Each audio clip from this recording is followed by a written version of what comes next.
தமிழ் மக்கள் பேரவையின் ஏற்பாட்டில் மட்டக்களப்பில் இன்று இடம்பெற்ற ஈழத்தமிழ் பேரணியில் கலந்து கொண்டு உரையாற்றிய தமிழ் தேசிய கூட்டமைப்பின் முன்னாள் நாடாளுமன்ற உறுப்பினர் சுரேஷ் பிரேமச்சந்திரன் மட்டக்களப்பில் ஈழத்தமிழ் பேரணியை நடத்துவதற்கு எதிராக பலர் முயற்சிகளை மேற்கொண்ட போதிலும் அவர்களின் முயற்சி தோல்வியில் நிறைவடைந்துள்ளதாக குறிப்பிட்டார். மட்டக்களப்பினுடைய மூலை முடுக்குகள் எங்கும் இருந்து வந்திருக்கக்கூடிய அம்பாறை, திருகோணமலை மாவட்டங்கள் எங்கும் இருந்து வந்திருக்கக்கூடிய எனதருமை சகோதர சகோதரிகளே, உங்கள் எல்லோருக்கும் எனது வணக்கங்கள். இந்த தீராத வெயிலுக்குள்ளும் பல்லாயிரக்கணக்கான மக்கள் நீங்கள் இங்கு திரண்டிருக்கிறீர்கள். ஆனால் கடந்த ஒரு மாதமாக இந்த ஈழத்தமிழ் பேரணி நடக்கக்கூடாது என்பதற்காக இங்கு பல பேர் வேலை செய்தார்கள். முன்னாள் பாராளுமன்ற உறுப்பினர்கள் வேலை செய்தார்கள், இந்நாள் பாராளுமன்ற உறுப்பினர்கள் வேலை செய்தார்கள். இந்த ஈழத்தமிழ் நம்ம பேரணி நடக்கக்கூடாது என நேற்று கூட போலீஸ் நிலையம் சென்று தடை உத்தரவு பெற்றுக் கொள்வதற்கான முயற்சிகளும் கூட நடைபெற்றது. ஆகவே இவ்வளவு தடைகளை உடைத்து பல்லாயிரக்கணக்காக நீங்கள் இங்கு வந்திருக்கிறீர்கள் என்றால், இந்த பல்லாயிரக்கணக்கில் நீங்கள் இங்கு கூடியிருக்கிறீர்களாக இருந்தால், நிச்சயமாக தமிழ் மக்களினுடைய இரத்தத்தில் இருந்து பிரிக்கப்பட முடியாத உரிமைகளை பெற்றுக் கொள்வதற்காகவே தவிர வேறு காரணத்திற்காக அல்ல என்பதை இந்த குறுகிய அரசியல் லாபங்களுக்காக சிந்திக்கக்கூடியவர்கள் இனிமேலாவது இந்த விடயத்தை புரிந்து கொள்ள வேண்டும். யாழ்ப்பாணத்தில் ஈழத்தமிழ் நடந்த பொழுதும் இது நடைபெற்றது. இதை குழப்ப வேண்டும் என்று சில பேர் மூக்குடைப்பட்டார்கள். இங்கும் அது நடைபெற்றது. இப்போ மூக்கு உடைபட்டும் இருக்கிறார்கள்.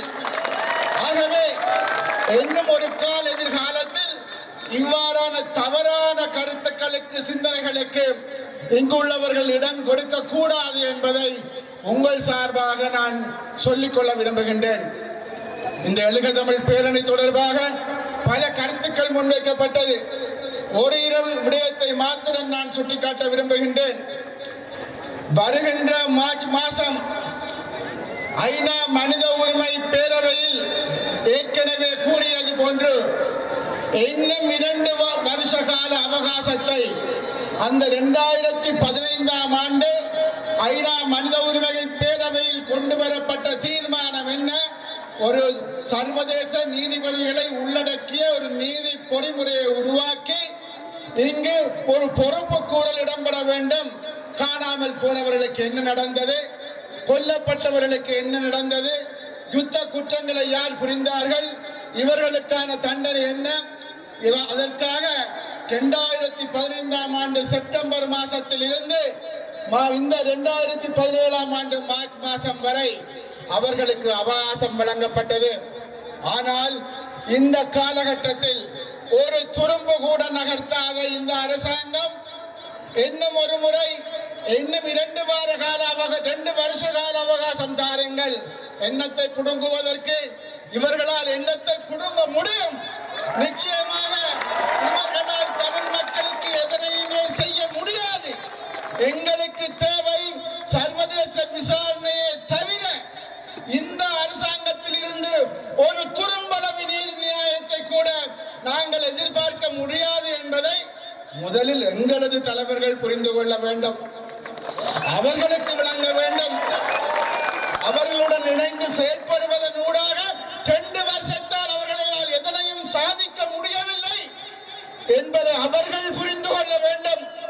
நாங்கள் ஒன்றாக இணைந்து ஒன்றாக சென்று எதிர்க்கட்சி தலைவராக இருப்போம், ஆனால் ஆளுங்கட்சியுடன் இணைந்து செயற்படுவோம் என்று கூறுபவர்களால் என்ன விடயத்தை, தமிழ் மக்களுடைய என்ன கோரிக்கைகளை தீர்க்க முடிந்தது என்பதை தயவு செய்து சிந்தித்து பாருங்கள்.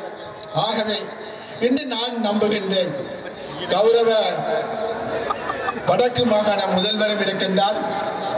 கடந்த வாரம் நீங்கள் பார்த்தீர்கள் என்றால் வவுனியாவில் காணாமல் போனவருடைய உறவினர்கள் ஒரு சாகும் வரை உண்ணாவிரதத்தை நடத்தினார்கள். அரசாங்க அமைச்சர் குறுக்கிட்டு சில நாட்களுக்கு பின்னர் நாங்கள் இது சம்பந்தமாக பேசி முடிவெடுப்போம் என நேற்று அவர்களை அலரி மாளிகைக்கு அழைத்து அலரி மாளிகையில் அவர்களுடன் ஒரு பேச்சுவார்த்தை நடைபெற்றது. அந்த பேச்சுவார்த்தைக்கு சில பாராளுமன்ற உறுப்பினர்களும் போயிருந்தார்கள். எமதே பாராளுமன்ற உறுப்பினர்கள் பேச்சுவார்த்தையில் கலந்து கொண்ட உண்ணாவிரதம் இருந்தவர்கள் என்ன சொன்னார்கள்? முதல் இந்த பாராளுமன்ற உறுப்பினர்கள் வெளியில் போக வேண்டும், அதுக்கு பிற்பாடுதான் எங்களால் பேச முடியும் என்று கூறினார்கள். ஏன் அவ்வளவு தூரம் நம்பிக்கை இழந்து போயிருக்கிறார்கள்? இதே போல இன்று 10வது நாளுக்கு மேலாக கேப்பா புலவில் அந்த மக்கள் போராடி கொண்டிருக்கிறார்கள். அந்த காணுக்குள்ளிருந்து சமைத்து சாப்பிட்டு பிள்ளைகளுக்கு அந்த காணுக்குள்ளே பிள்ளைகளுக்கு பாடம் சொல்லி கொடுத்து அந்த ராணுவம் விமானப்படைக்கு முன்பாக இரவு பகலாக போராடி கொண்டிருக்கிறார்கள். பெண்கள், ஆண்கள், குழந்தைகள் போராடி கொண்டிருக்கிறார்கள். 10 நாளைக்கு மேலாக எங்களது தலைமை எங்கே போனது? என்ன செய்கிறார்கள்? கௌரவ முதலமைச்சர் அவர்களே, தலைமை தமிழ் மக்களுக்கு புதிய தலைமை ஒன்று தேவையாக இருக்கிறது. புதிய தலைமை ஒன்று இன்று அவர்களுக்கு தேவையாக இருக்கிறது.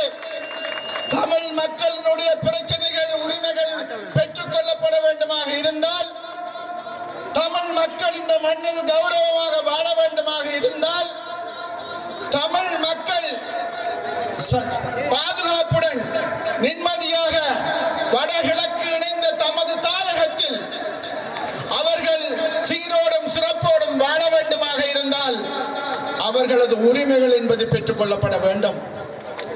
அந்த உரிமைகளை பெற்றுக் கொடுப்பதாக பாராளுமன்றம் சென்றவர்கள், நான் எல்லோரையும் குறிப்பிடவில்லை, தயவு செய்து எல்லோரும் அதனை எடுத்துக்கொள்ள தேவையில்லை. அவரவர்களுக்கு தெரியும் தொப்பி யாருக்கு சரியாக இருக்கிறது என்று. அவர்கள் அந்த தொப்பியை அணிந்து கொள்வார்கள். நாங்கள் யாருக்கும் குற்றங்கள் சுமத்தவில்லை. நாங்கள் 40 வருஷத்திற்கு மேலாக நாங்கள் இந்த ஆயுத போராட்டம் பல லட்சம் மக்களுடைய உயிர்களை தியாகம் செய்து பல்லாயிரக்கணக்கான மக்களை பலியெடுத்து நாங்கள் சேர்த்து வைத்து அவ்வளவு சொத்து பத்துக்களையும் இழந்து நாங்கள் எமது உரிமைகளை பெற்றுக் கொள்வதற்கு இன்றும் நாங்கள் போர்க்கொடி உயர்த்த வேண்டிய ஒரு சூழ்நிலையில் இருக்கின்றோம். ஆகவே பெரியோர்களே, நண்பர்களே, தோழர்களே, நீங்கள் மனசு வைத்தால் இந்த நாட்டை புரட்டி போட முடியும். நீங்கள் மனசு வைத்தால் எமது உரிமைகளை பெற்றுக் கொள்ள முடியும். நிச்சயமாக தமிழ் மக்கள் ஒன்றும் தோற்று போனவர்கள் அல்ல, வெல்வார்கள், வெல்வோம் என விடைகூறி விடைபெறுகின்றேன். நன்றி, வணக்கம்.